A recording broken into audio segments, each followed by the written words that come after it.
And in my 6 terms as a member of the House of Representatives, I had the pleasure of working with retired general officers who became members of the House of Representatives. Of course, former Chief of Staff Biason, General Ermita, General Gidaya, General Dumpit,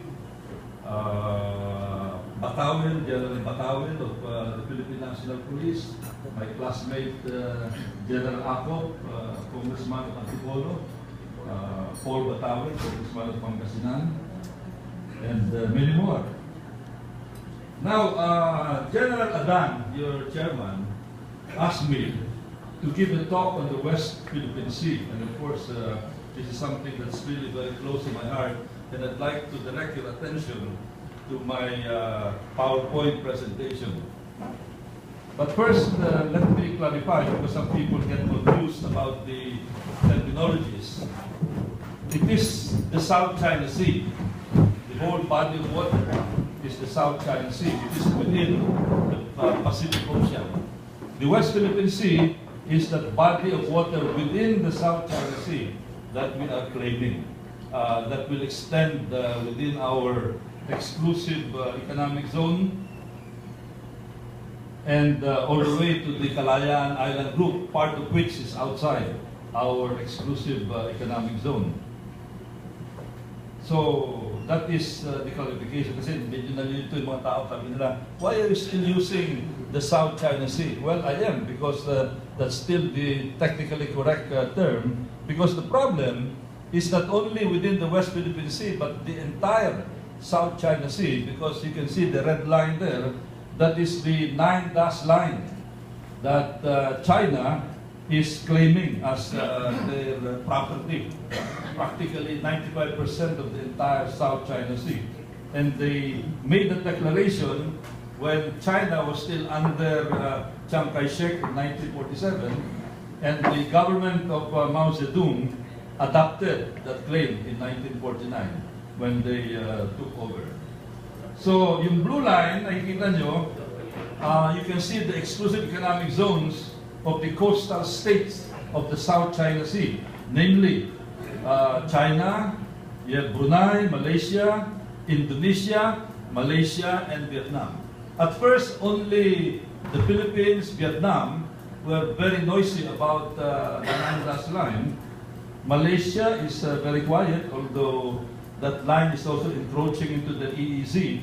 But of late, Indonesia, and this was something I predicted already, because I mentioned this during my second term as a congressman back in 1995, 1996, I said, that is also encroaching into the Sea of Indonesia, particularly the Natuna Sea. That is the body of water between extending from Indonesia all the way to the Borneo area, the Natuna Sea, which is the south of the South China Sea. Ito yung mga various claimants of the South China Sea. Ito pa iba. And you can see there the flags. These are the flags which indicate the islets, the reef, the atolls being claimed by various countries, and you can identify very clearly the flag of the Philippines, flag of Vietnam, Malaysia, and a lot of the flags of the PROC of China. Lately, they extended that into 10-dash line. That is 9-dash line, 10-dash line, but the 10th dash does not really affect us because they placed that off Taiwan. Kaya walang effect sa atin yan, no? Yung pinakamataas dyan na red line, that is the last dash that they indicated.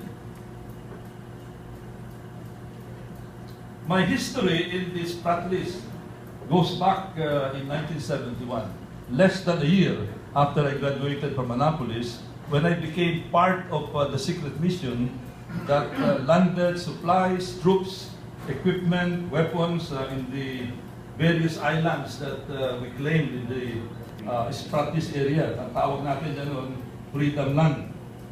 Kasama ko dito, ang pinaka-rightmost dyan, about 30 pounds ago.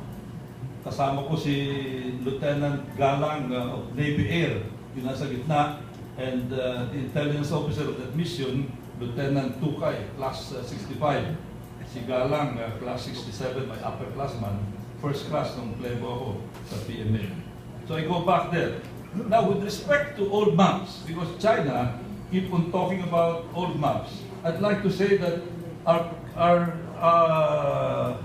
if you go back to 1690, meron ginawang mapa ang isang Italian map maker, and very clearly, there is no indication there of the South China Sea. Walang Mare de Chin, merong Mare de Indies, no? The Indian Ocean.